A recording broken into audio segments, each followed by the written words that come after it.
6, 5, 4, 3, 2 to me. You're watching The Warning Track with Brett Quintine and Matt Megowich on Sportce.com. Well, good evening, everyone, and welcome to The Warning Track. Brett Quintine, Matt Mankiewicz, and you know what, everybody? Happy Good Friday, but it is also Earth Day. And I'll say this, Earth Day is something I never really took very seriously until recently. As a child growing up, yes, I left the lights on in my room all the time. My dad would yell at me, "You're wasting electricity," the whole 9 yards. But as I become an adult, I realized that Earth Day is a little bit more important than a lot of things. So I'm very happy that Major League Baseball actually has a few promotions. The Twins and Indians this evening in Minnesota, they're going to wear green hats as a promotion for Earth Day. And also in Pittsburgh, something I can't really say wacky, but they're giving away free T-shirts. Hopefully they'll give away more than 20,000 of them. Hey, it's a Friday night, maybe even 25,000 of them. But the gimmick is the T-shirts are made of recyclable fibers. I think that's great. It doesn't cost them anything. And they're also using reusable coffee sleeves. I'm not a coffee drinker, so it doesn't really affect me. But you know what? The fact that they're able to mix in the promotion is fantastic in Pittsburgh. And Matt, you know what? Not only necessarily for Earth Day, but I think it's great that Major League Baseball is involving all of these various holidays in promoting their game. Absolutely. It's also very important when you consider how much garbage is generated by a ballpark on a game night. I mean, when you're talking about the bottles, the cans, the food and everything like that, you have a golden opportunity to present yourself in the best light possible when it comes to conservation and recycling, and you see it right there. And you also see it in the new construction, in the ballparks. You see solar panels in Chase Field.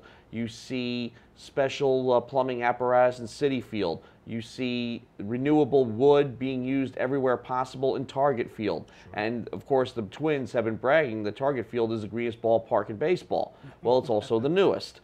But Citi Field's pretty good too. Absolutely. I'll definitely say that Earth Day should be a huge success, not only for tonight, but hopefully over the course of the weekend. One game in progress right now, they're bottom 7 in Wrigley Field. The Cubs are trailing the Dodgers 9-1. Well, we always like to have as many people involved in the game as possible. And on the line with us is an ex-big leaguer. And I was reading his baseball reference page a little bit ago, and I think it's something that holds very, very true. There's a quote on his page that says, "A fine ball player, but an even greater gentleman and friend, Billy Sample." Hey, welcome to the Warning Track, Billy. Brett, thank you. Thank you. Matt, thank you. Yeah, I've got to get Stu Barron's quote off my my reference page. I guess I've got to buy my own page now so that I can tell people the truth. Well, he's been going around. He's been going around spreading that lie about me that I'm a true gentleman. I'm going, no, that's not me. No, I'm a dog from way back. Well, speaking of... Everybody doesn't know it yet, but let me put my wife on the line. She'll tell you. Speaking of way back, let's go back to 1978, if we could, September 2nd. 78, geez. Were you guys born? Oh, we were. Hey, I was. We were children. Too young to vote, but I was watching the game. And I was still playing with Matchbox cars. I was thinking, I've got dreams older than both of you combined. Okay, what do you think? 1978. I'm sorry, Brett. Yes, 1978. September 2nd. You're probably talking September 3rd-ish. I thought it was September 2nd. It might be September 3rd. 2nd? Okay. I believe it happened in Milwaukee. Getting a little ahead of myself. Central Time. September 2nd. It happened in Milwaukee. You had your Major League debut.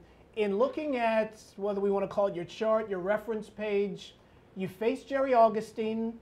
You got a base hit, but then it looks like you might have even been pulled after that. Talk about that game and just your career in Texas, because you played for a couple other teams, but let's start with the Rangers first. Well, about 4 days before the end of the AAA season, Rich Donnelly, who went to the major leagues and was a third base coach primarily with Jim Leland, he was our coach in Tucson at the Rangers AAA facility at that time. And he told me about 4 or 5 days earlier that I was going up, and I said, okay, thank you. It was kind of a matter-of-fact response on my part because I thought that I had earned it. And we had one of those milk run flights that you fly from Tucson to Phoenix and Phoenix to somewhere else and somewhere else to get to Milwaukee. So you get there late in the afternoon and you're dead tired. And I walked through the locker room, and the Rangers at the time were about 5 games out. And I figured I was going to play, but I was a little surprised that I was actually in the lineup starting, leading off. And I walked by and I thought, okay, somebody's playing a joke on a rookie. Come on, let's go. And and not only was I leading off, but I was playing second base. I hadn't played second base in a year and a half. I didn't even have an infielder's glove. In fact, I still to this day have the Texas League record for most errors by a second baseman. And they figured that would precede my glove to the major leagues, and I wasn't going to unseat Bump Wills at second base anyway. So thank goodness they moved me to the outfield. I had good range. My hands were just a little hard. You know so what? I'm going through the. I'm sorry, Matt. Go ahead. No, go on. Finish the story. It's leading up to something.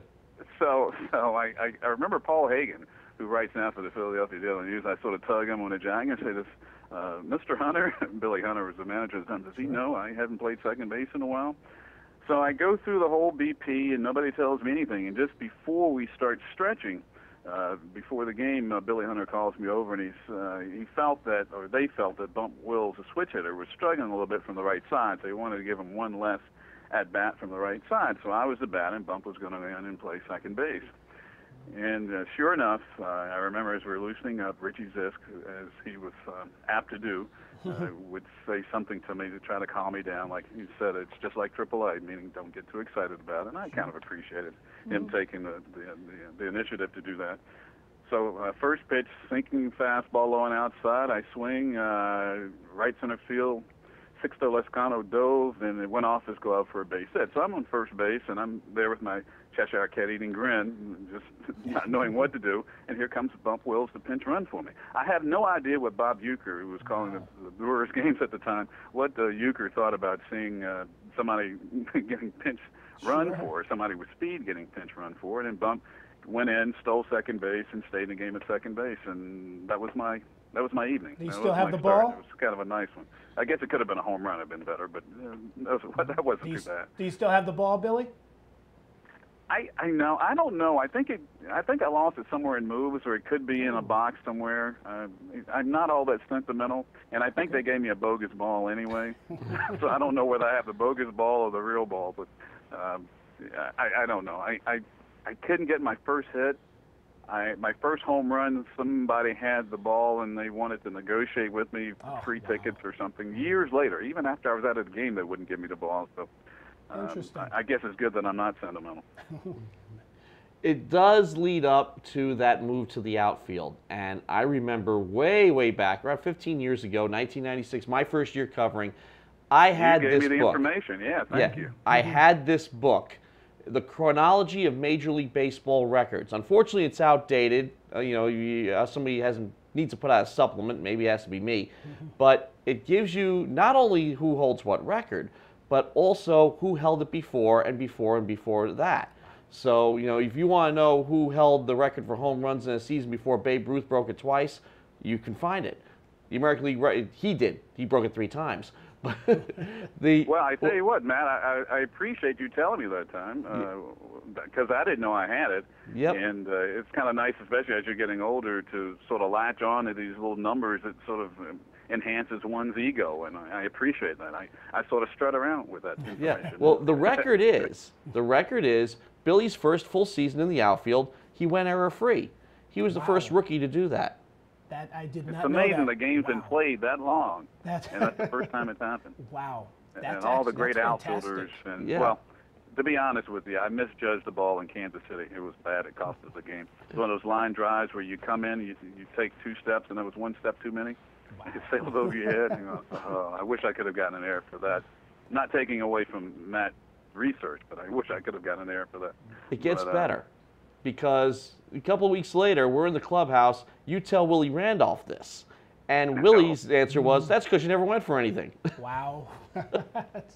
Yeah, he's got a nerve, a little matchbook strike zone he had. Jeez, I could have been an all-star player if my strike zone was that small.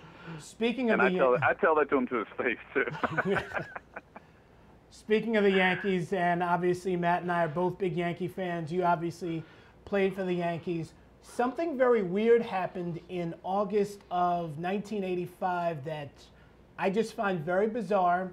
If I'm correct, you were in the dugout. Carlton Fisk, then of the Chicago White Sox, tagged out 2 players who were trying to score.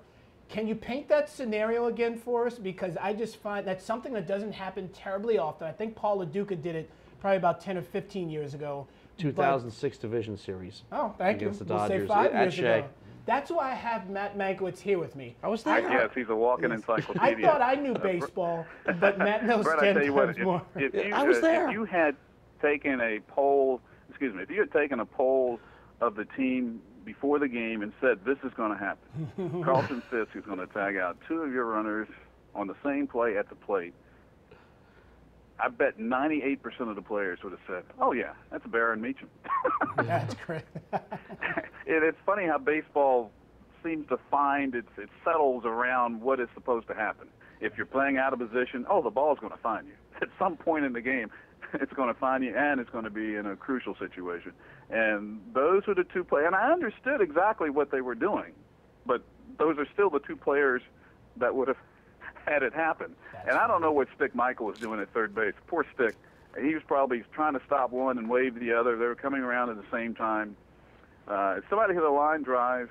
I want to say it was Thad Bosley that was outfielder. It was a left-handed throwing outfielder, and Ricky Henderson hit it. And I forgot who was in front. I forgot who was tagged out first, Meacham or Bear? I thought it was Meacham.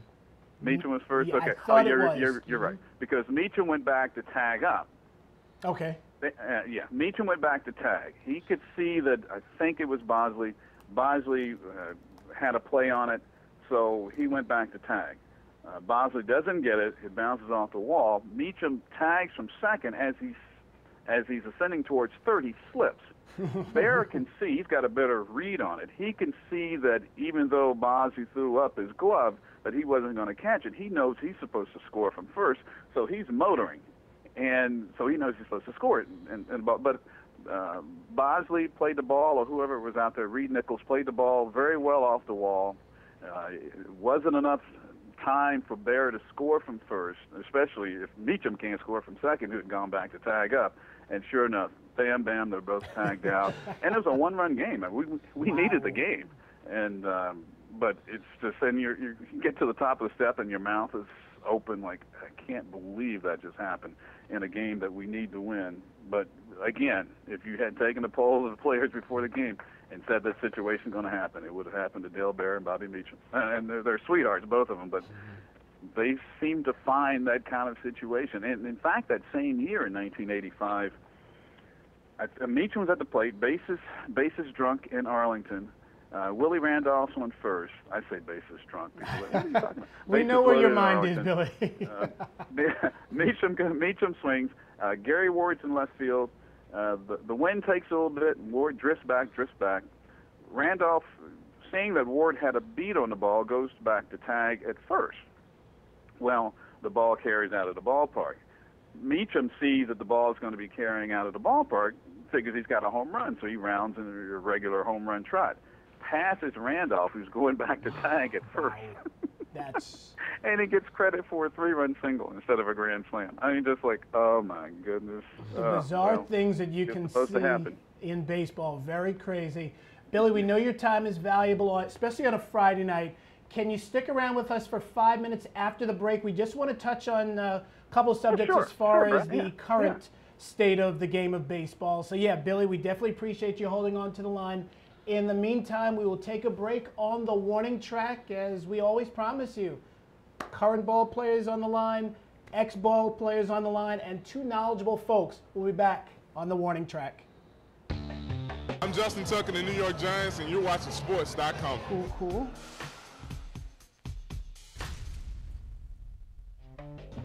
Want everything sports, you got to go to sportce.com. That's spelled SPORTCE.com. We're going to take you behind the scenes in the world of sports and a lot more. It's sport, content, and entertainment. We got a lot of great stuff. Technology segments. Now it's got the front and back facing cameras, so you can do video chats like this one via Skype on the 3G network, and you can do FaceTime, only available on the Wi-Fi. It's got a lot of other great features. You can edit on it with iMovie. Make songs and voiceovers behind the scenes. We back, Sportce.com. at this secret location behind the scenes. Jim Jones. We'll take you into the lives of athletes, follow them off the field, but it's also music. Be right here, but it's perfect day. And other genres as well. Check us out, sports.com, and we've got live shows 5 days a week. A lot of live shows with live guests in our New York City studios. We've got Rally Notes at 7 p.m. on Thursday nights, The Warning Track, 6 p.m. on Friday nights, Schwartz on Sports with esteemed broadcaster Peter Schwartz, 8 p.m. on Tuesday nights, and on Wednesdays, it's The Music Movement with Darryl Reed. Check us out, sports.com.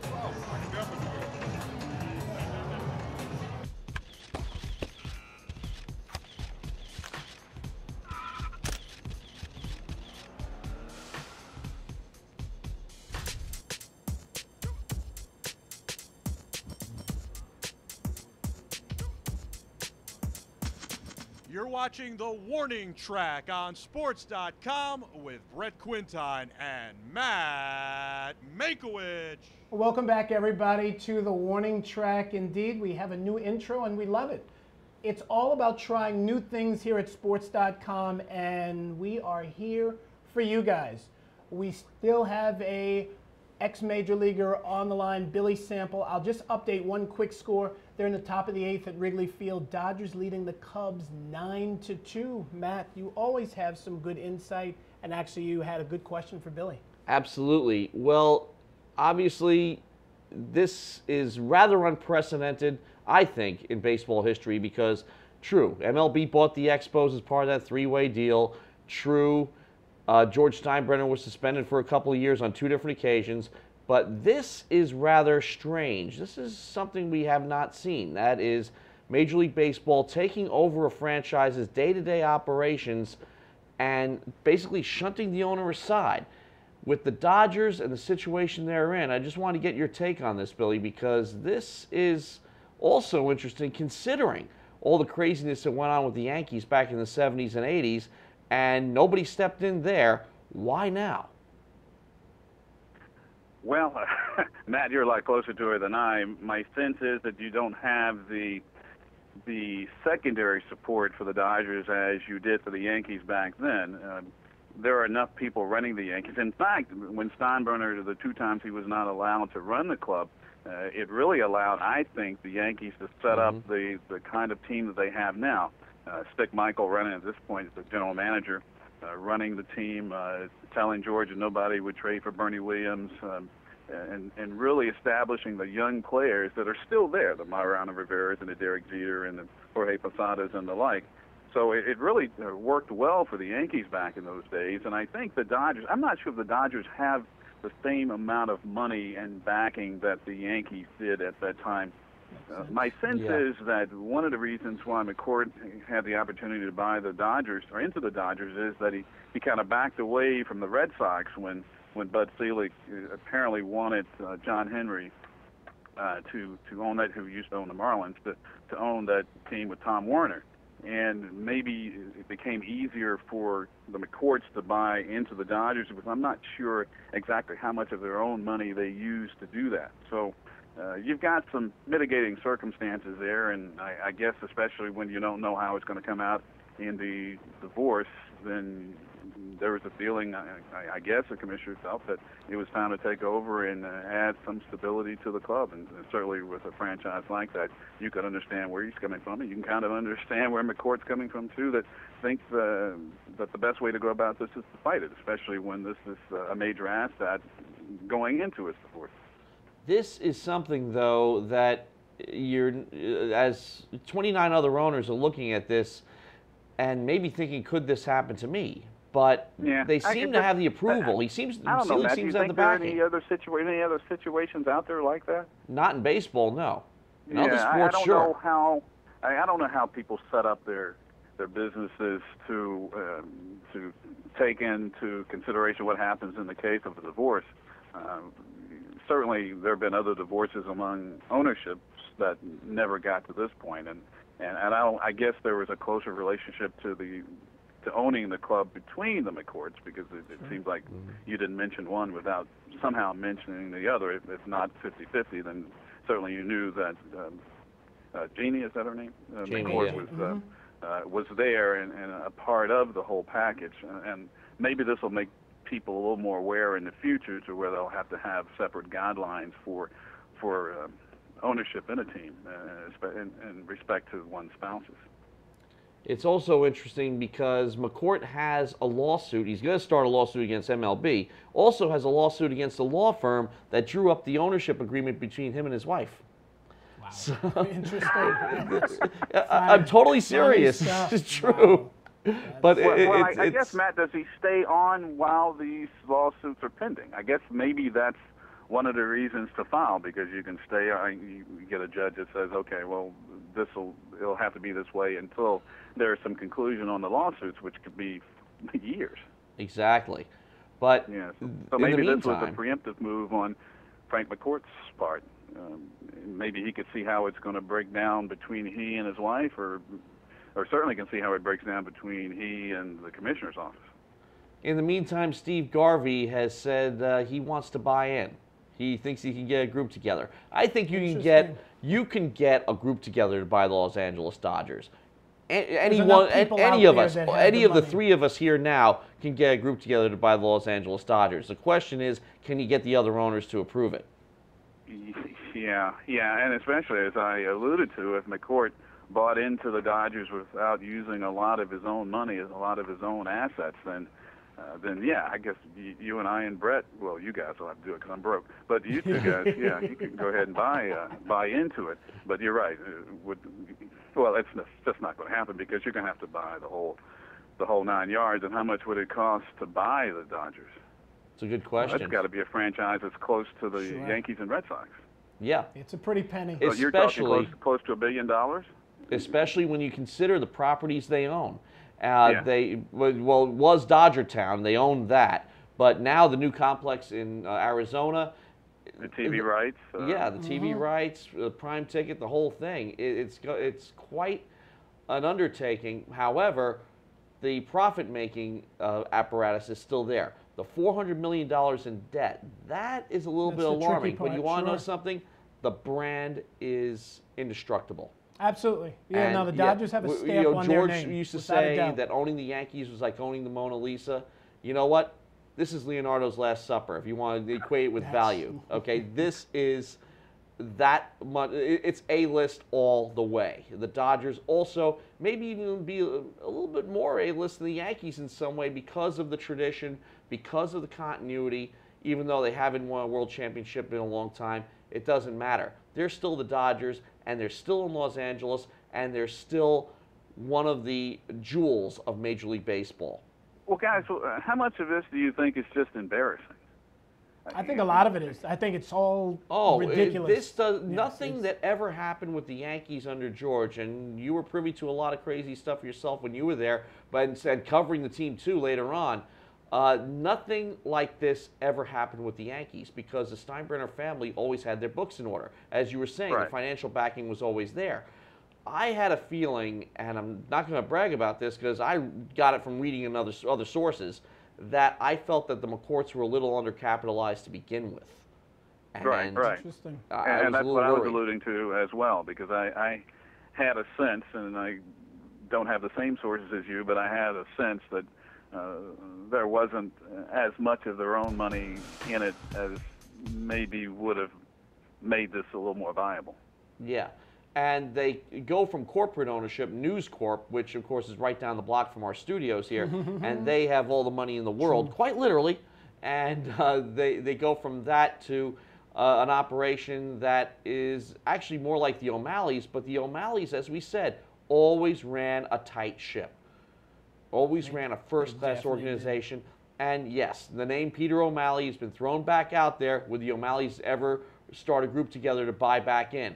I don't know. Peter O'Malley's 77 years old now. But you know what? Somebody might want to do it just to maintain the legacy. You never know. The emotional attachment. We talk about Tommy Lasorda and how he bleeds Dodger blue. He's not the only one. Steve Garvey, as we said, has thrown his name out there. Well, can Major League Baseball force the McCourts to sell? They can make it very difficult for them to hold on. I think this is part of what they want to do here. And yeah, they can drag it through court forever. But you know what? Their resources are going to run out too. And right now, they may be in a marriage of convenience, so to speak, because Jamie and Frank have a common interest in either keeping the franchise or getting what they can out of it. And maybe maybe this slows that process down. Lots of speculation going on. And if we're not in the boardrooms negotiating it, we really don't know what's going to come out. But the tendency of owners with Major League Baseball, as far as the courts are concerned, they rarely do get into the courts. I'll give you the perfect example. Major League Baseball Advanced Media, all three of us were former employees there. Well, back in 2000, the Yankees filed a lawsuit against MLB because they didn't want the MLB Advanced Media control their website. The Braves fought it. The Dodgers fought it. The Twins, of course, were all behind it. And it took a little while to get the Yankees in the fold, to agree to having common internet rights and dividing up the pie equally. Well, you know what? Bud Selig still considers that a major achievement of his, and Bob Dupay likewise, 10 years ago, 11 years ago now, putting that together. And you take a look at MLB.com and you see the results, to the point that Tom Hicks suggested to Gary Bettman that the NHL do the same. NHL model is a little bit different, but the common infrastructure and a lot of the commonality that exists in the NHL is a direct influence from MLB. It sounded a little bit, Matt, like Bert Bell, Very the true. NFL commissioner in the late 50s, convincing the Giants to pool their money along with the Green Bay Packers in order to make the NFL a viable entity. Exactly. It's exactly Gentlemen, like that. we could talk about the lawsuits and all that stuff for a long time, and hopefully we'll have a part 2 of this. I'm even going to call it a roundtable because it almost seems like Billy's sitting here in the room with us. That's how close we are to you, and that's how knowledgeable you are. But we're going to let you go, but I do want to ask you one last question. I know Brett, what is it? I know you've removed yourself a little bit from the game, but every now and then when you sit back and you watch a ball game, who are some of the, I'm going to ask you, what one guy do you still find exciting? When you are watching SportsCenter or reading a box score, who do you look at? Is it a guy like A-Rod? Is it a guy like Justin Upton? Maybe a rookie who you might have followed at some point? What's one guy who you kind of really enjoy watching a highlight of these days? Robinson Cano.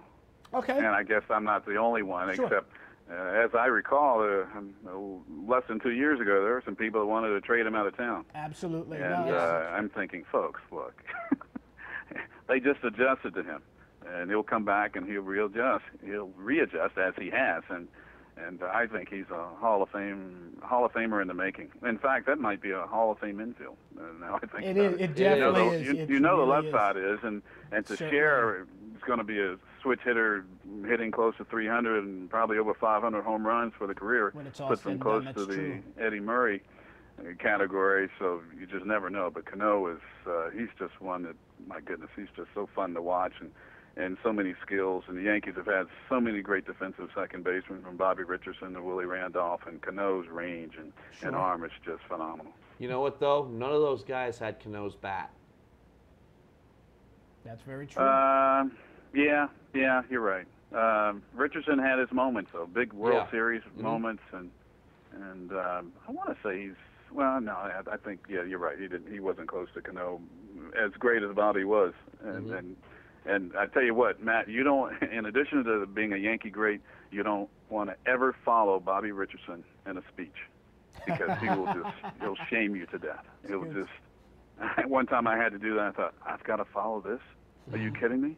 Wow. He speaks an hour and 15 minutes, no notes, and That's- can segue from one to the next. And I just, if I see Bobby showing up anywhere, I just leave. I say, Bobby, good to see you again. I'm gone. Billy, thanks a lot. I mean, you really have added a lot to our knowledge. You obviously are, we'll say, a gentleman and a friend. I want to thank you for joining us, and happy Easter to you, Billy, to you and your family. Oh, thank you, Brett. So nice of you to say that. Thank you, Brett, and thank you, Matt. Next time I'm on, I'm talking about talking about my recently completed screenplay. Oh, really? We definitely look forward to hearing Absolutely. about Yeah, that doesn't next everybody time. have a screenplay? It only took me That's, 56 years. I've got mine. Billy, Hey. good stuff, and we'll definitely talk to you in the near future. Call it a Brett. masterpiece. All righty, take care. Folks, that is Billy Sample, former big leaguer. He played for the Atlanta Braves, the Texas Rangers, and of course, everybody's favorite, the New York Yankees. A little bit more present the starter and winner of yesterday's Cincinnati Reds ball game, a guy named Mike Leake, he had a rough week, especially in that Macy's earlier in Cincinnati. Yes. Now tell me something. The Major League minimum salary is what? $400,000. And he got nabbed stealing how much worth of merchandise? 60.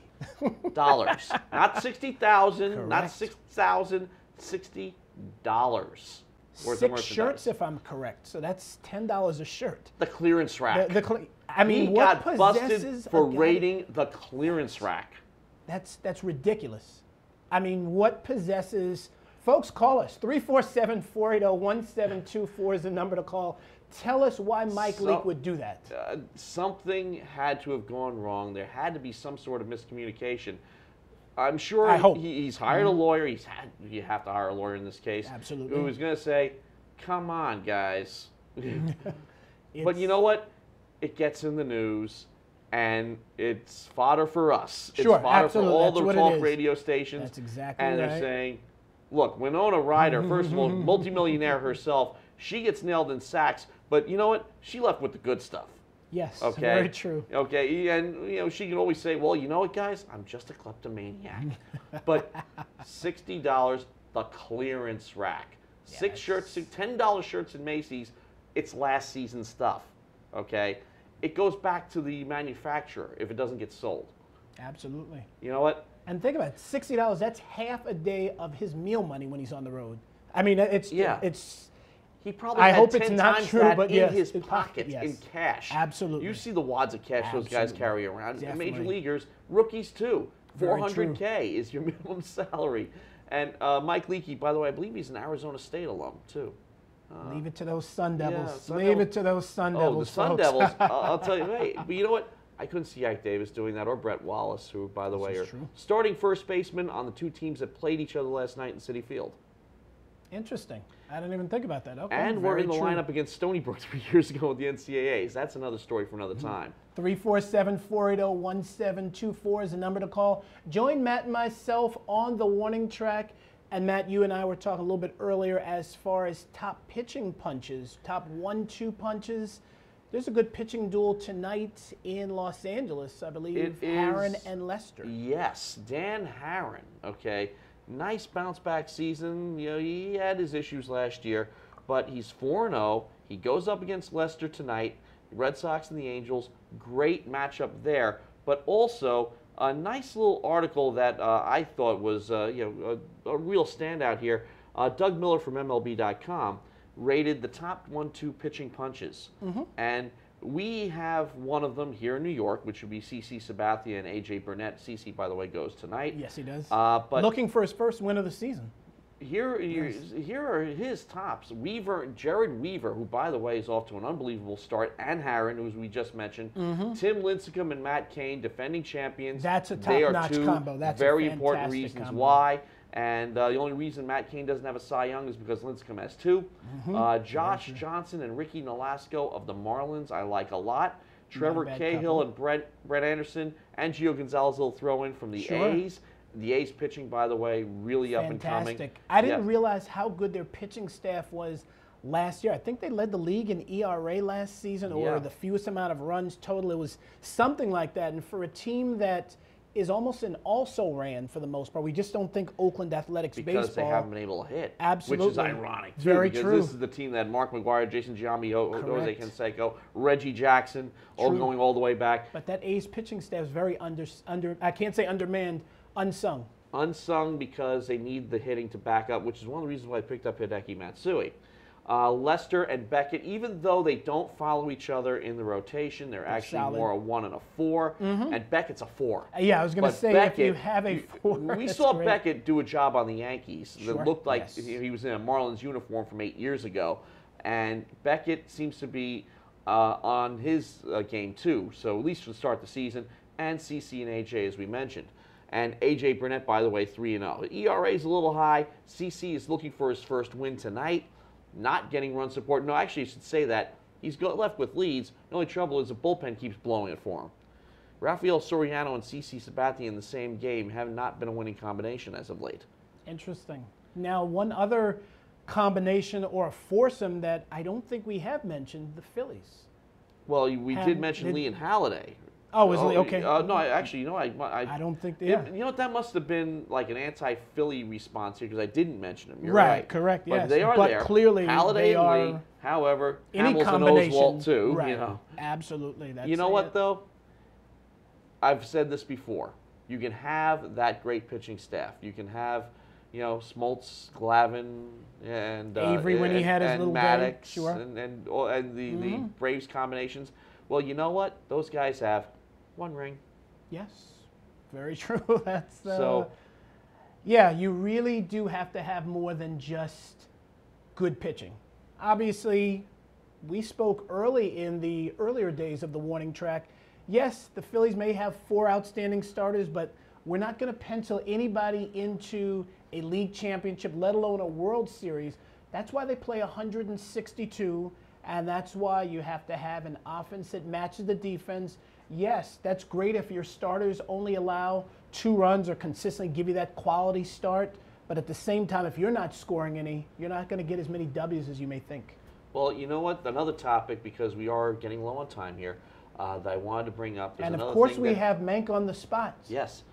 Marty Noble of MLB.com, formerly of Newsday, longtime Mets beat writer. I mean, he's forgotten more than most people know about the New York Mets. One thing that he brought up, and this is something that's been broached before, because Citi Field has become such a pitcher's park, even more so than Shea in many ways because of the asymmetry of it. Get rid of that Mose zone. We're talking about the gap in right center field. Yes. And this thing, if a ball gets by an outfielder, it's a triple. I mean, this thing, it goes for days. kills Yeah. fly balls. Doesn't matter how fast and the center Ike Davis fielder has is. to throw all of his weight into a ball to get it out. And he did it last night. He hit a ball to center field that was past the apple. But in any case, why do you have that there when all your hitters are struggling? And he's going back to what George Steinbrenner did to help out guys like Ricky Henderson and Dave Winfield 25 years ago, which was bring that Death Valley in a little bit. Correct. Dave Righetti hated it. But you know what? The right-handed hitters loved it. Right, you needed the offense. You definitely did. And and they kept it. They kept it so long that they transplanted it into the new ballpark, same dimensions. So, do you do it? I don't know, but it is a nice little thing to debate here because you can't do it mid-year. Charlie Finley back in Kansas City tried to do that with the Kansas City Athletics, which were basically the Yankee minor league team at one point. True. But that was overruled and a rule was put in place. You can only do it in the offseason. So nothing's going to happen this year. But it's something for Met fans to think about. Do you bring that thing in? How much does it help the Met pitchers and how much does it hurt the Met hitters? It's a good combination. But as we wind down the show, we always wind down the show with Mank on the spot. Last week we asked Matt if we felt that A-Rod would break Barry Bonds' home run record of 762. He said yes, and I think he is correct. Time will tell, of course. Today we will ask him about a 7-time All-Star, a guy who has 309 career home runs, 1,261 ribbies, but more importantly, has a .312 career batting average. Does Edgar Martinez make the Hall of Fame? Yes, he's got all those numbers. There's only one little problem. And I don't know if it's a problem or if it's just somebody's got to break through the glass ceiling. Because you look at a guy like Bruce Sutter, closer. How many closers were getting into the Hall of Fame ahead of him? Sure. Okay. Somebody broke through and Goose Gossage gets in. And other guys will be following behind him. Mariano Rivera is an absolute shoo-in, and nobody even debates it. Correct. But you know what? As Ken Griffey Jr. once said in a clubhouse interview, we tell him to leave his glove at home. Edgar Martinez was a third baseman who was injured early in his career and basically told to just leave your glove at home. Right. He and could hit. Just He hit. could mash. Well, you know what? You remember that Beastie Boys tune, No Sleep Till Brooklyn? My chant was, don't pitch to Edgar. Yankee killer. Yes, he was. Okay, even when the Yankees were beating the Mariners in the postseason back in 2000, 2001, you still try to avoid pitching to Edgar. Absolutely. Please don't pitch to Edgar. He's that dangerous. He killed the Yankees in the 95 Division Series and in subsequent in-season and postseason meetings. I think a bat like that, a clutch bat like that, Hall of Famer, no question.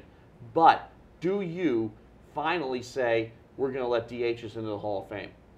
See, this is where I'm going to say I don't think he gets in. He certainly has terrific numbers, but I think, and the one thing I've always liked about baseball is you're consistently going up against the hot guy. More often than not, there is a surefire Hall of Famer. Of course, you don't want to go in the same year that Mariano Rivera is going to go in. I think consistently Edgar Martinez is going to run into that problem of always going up against somebody who is a bit more deserving. Was he a great player? He certainly was for 17 years, but I just think that he's going to end up falling short. He might get in a slow year. It's possible. Very possible. Look how long it took Burt Blyleven to get in. Right, sure. Oh, yes. But very near the range of the cutoff. Absolutely. Near the range of the cutoff. But you want to know something else? The writers, of course, who covered him, especially in New York, okay, know how great a hitter he was, and his impact on some very good Mariner teams. Definitely. No question about it. Then didn't win a world championship, but did have the best record in baseball history for 1 year in 2001, and then got beat by the next Yankees. best. yes, they but, did. The point is still that he was such a fundamental part of that team and also carried over 2 eras, because after A-Rod and Griffey left, he was still there and he was still carrying that lineup.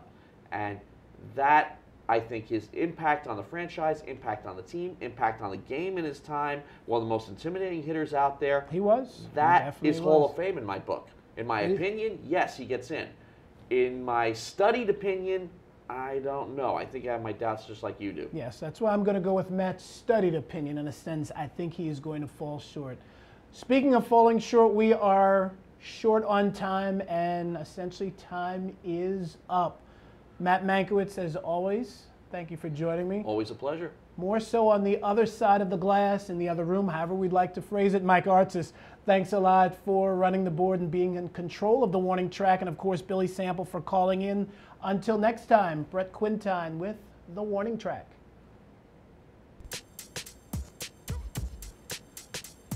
Good show.